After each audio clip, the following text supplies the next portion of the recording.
Bankruptcies spike again as America's economic slowdown accelerates, Michael Snyder reports. Large businesses are declaring bankruptcy at a staggering rate, and yet we are being told over and over again that the economy is just fine. Needless to say, most of the country is not buying this. Survey after survey has shown that most Americans believe that the economy is on the wrong track, but those that are running things continue to push their booming economy narrative anyway. And I suppose that will continue all the way through the election in November. Of course, anyone with half a brain should be able to see the truth, because day after day, we just continue to get more troubling economic numbers. For example, it's being reported that U.S. corporate bankruptcy spiked during the month of August. U.S. bankruptcy filings spiked in August after a slowdown in July, propelling the total for the first 8 months of the year to be the highest level since 2020 and second highest since 2010, S&P Global Market Intelligence said on Monday. There were 452 filings in the year through the end of August, which compares with 466 in the same period, 2020, when the pandemic was still in full swing, and 604 in the same period in 2010. In August alone, the total comes to 63, up from a revised 49 in July.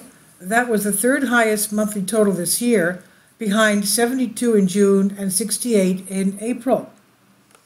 You can see a list of corporations that filed for bankruptcy in August in the link here. It's a very long list. The last time that corporate bankruptcies were this high was during the early days of the pandemic in 2020. But this time around, we don't have lockdowns to blame for the tsunami of corporate bankruptcies that we are witnessing now. Prior to 2020, we have to go all the way back to 2010 to find a time when corporate bankruptcies were this high. Needless to say, we were just coming out of the Great Recession in 2010, and sadly, it appears that September will be another banner month for bankruptcies. BurgerFi is hundreds of millions of dollars in debt, and it just filed for Chapter 11 protection on Wednesday. An upmarket U.S. burger chain is the latest restaurant business to file for bankruptcy as casualties in the industry mount up. BurgerFi, which also owns Anthony's Coal-Fired Pizza, sought Chapter 11 protection at a Delaware court on Wednesday. It has as much as $500 million of debt. Across the two brands, the company has 162 locations, including a flagship BurgerFi New York that only opened a few months ago. All are under threat. So many restaurant chains are in very serious trouble these days. If you have a favorite eatery that you really enjoy, you might want to visit it now while you still can, because a lot more restaurants are going to close in the months ahead. Meanwhile, small business confidence was way down last month.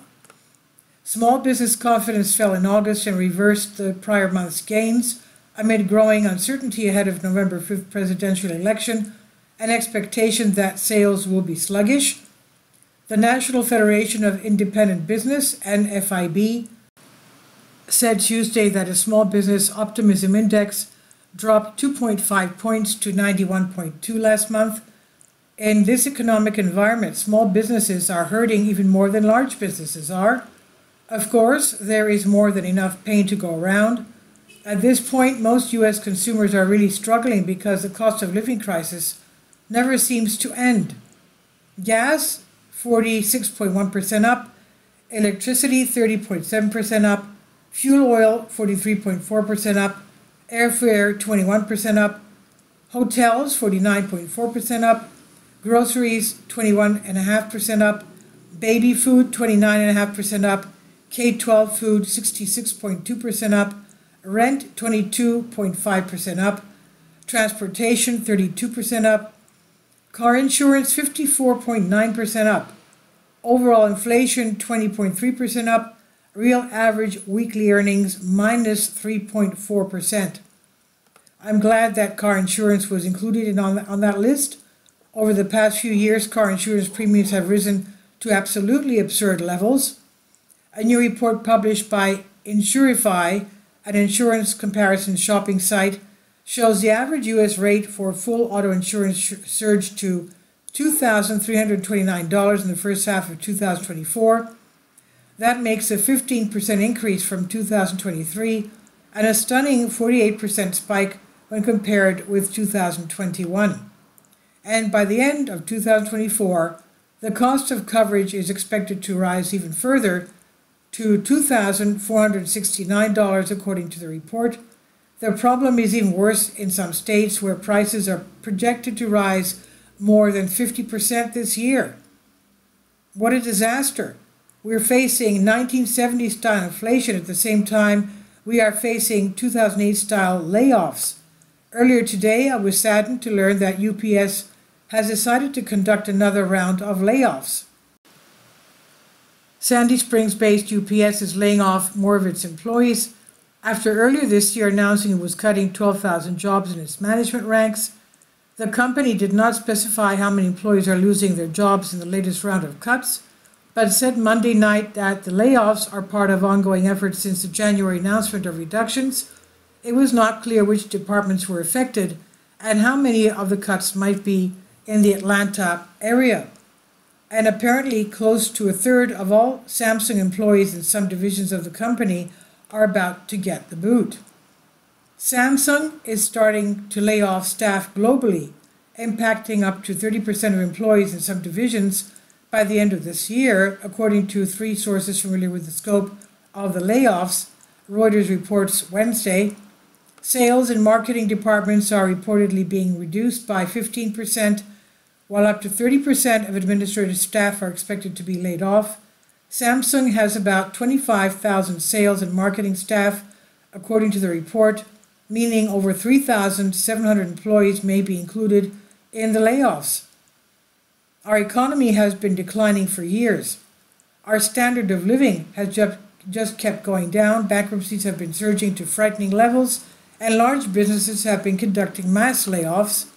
But the elite just keep putting on a happy face and telling us that everything is going to be okay. Unfortunately, nothing that they can do is going to stop the chaos that's already starting to erupt all around us.